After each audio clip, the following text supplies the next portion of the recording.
These machines harvest the cane by cutting it at the base. The heavier lengths of cane drop into the base of a conveyor, which feeds them into the transport bin that follows alongside. At the mill, trucks empty their load onto a receiving table. It feeds a belt conveyor that takes the cane through 2 separate washes. The cane must be as clean as possible for extracting the juice.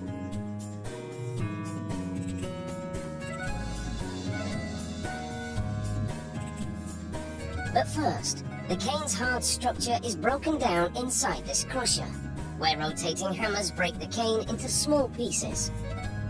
A conveyor loads it into a milling tandem designed to extract the sweet juice from the crushed cane.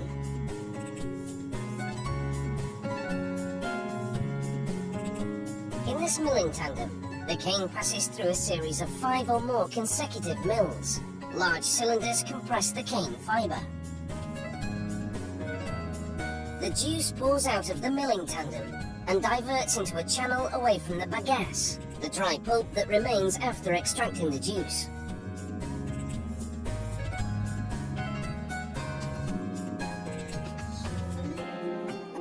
A worker supervises the operation at each of the mills.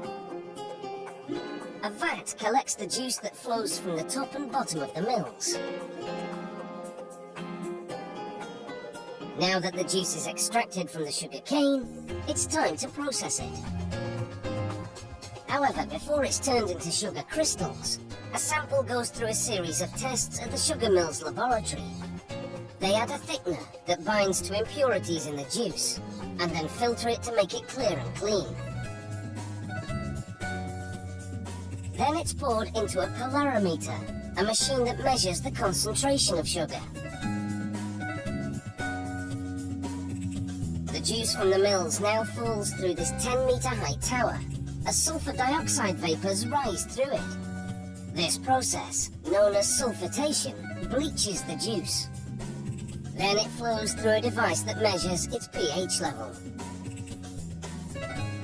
While at a separate vat, workers add powdered lime to water, preparing a solution to which they will then add the juice.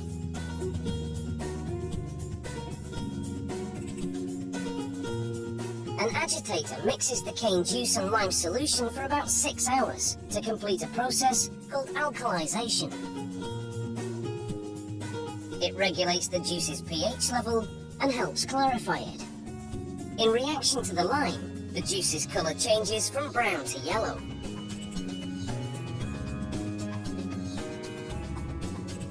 Next, the juice goes into these clarifier tanks. It takes over 2 hours for the juice to settle and for the impurities to fall to the bottom of the tank. A sample taken from the tank shows how the sludge collects at the bottom, while the clarified juice collects at the top. There's still quite a way to go before it's transformed into the stuff that goes into your tea. Workers filter the residue, known as mud, from the clarifier tanks to extract any remaining sugar.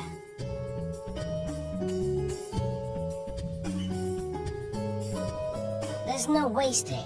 The mud will fertilize the cane fields, and the bagasse left over will be burned as fuel.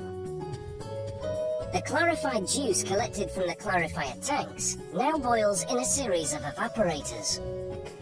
This brings the concentration of the sugar in the juice up from 15% to 60%. Then the juice collects in 15-ton tanks to clarify even more. Any sediment left in the juice floats to the top. A rotating paddle skims this residue off to the sides of the tank. These tanks produce a type of syrup that goes on for still more processing. Workers now pour sucrose crystals, suspended in alcohol, into the syrup. This milky solution binds to the sugar present in the syrup and helps draw it out. Next, it all boils in large vacuum pans, forming sugar crystals. As the water in the syrup boils away, workers regularly check to see how the sugar is crystallizing. The the goal? To produce a thick crystallized paste known as masquite. It then goes into a high-speed centrifugal machine to remove the sugar crystals from the uncrystallized syrup. Inside, the sugar spins at 1,200 revolutions per minute. This action draws the molasses to the outer shell of the machine, while the crystals remain in the inner basket.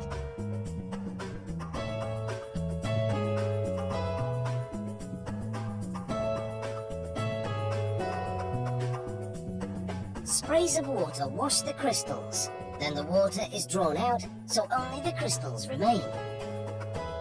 This centrifuge draws out moisture from the sugar, just like a washing machine on spin cycle dries your clothes.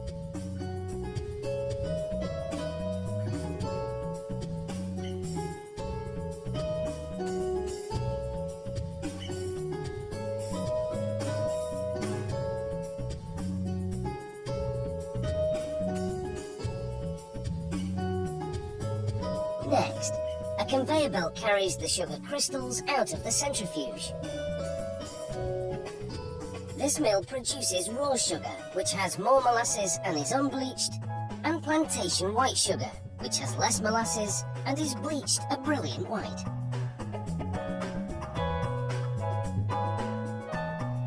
The sugar on the conveyor now goes into a large dryer. Hot air blows into this dryer to bring the sugar's humidity level down to 0.02%. That's standard for table sugar.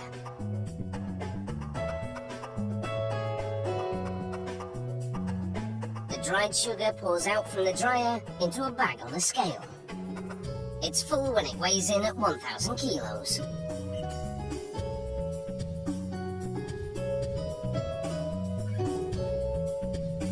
A hoist then carries the bags to a platform at the far end of the packing facility. At 3,000 kilos, that is a heavy load. It lowers each bag over a chute that leads to the factory's main floor. Workers carefully open each bag in turn and pour out the sugar directly into the chute.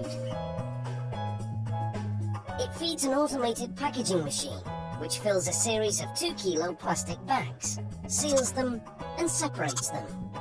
This packing facility produces 200,000 bags every day.